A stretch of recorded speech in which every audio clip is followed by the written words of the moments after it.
Medical college ప్రైవేటీకరణ చేస్తే తప్పేంటి? జేసీ అస్మిత్ రెడ్డి గారు మెడికల్ కాలేజీ ప్రైవేటీకరణ చేస్తే తప్పేంటి అని తాడిపత్రి ఎమ్మెల్యే జేసీ అస్మిత్ రెడ్డి గారు ప్రశ్నించారు. వైసీపీ నాయకులు ప్రజల్లో కనిపించేందుకే ఈ ప్రైవేటీకరణ మెడికల్ కాలేజీ ప్రైవేటీకరణను వ్యతిరేకిస్తూ కార్యక్రమాలు చేపడుతున్నారని ఆయన చెప్పుకొచ్చారు.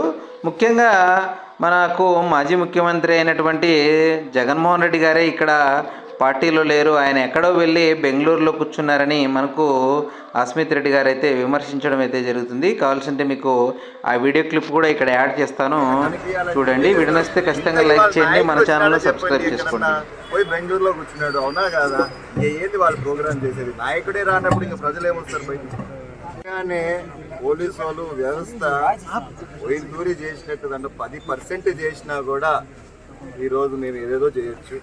కానీ చెప్తున్నా కదా, పోలీసు వాళ్ళు ఎంత స్ట్రిక్ట్గా ఉన్నారంటే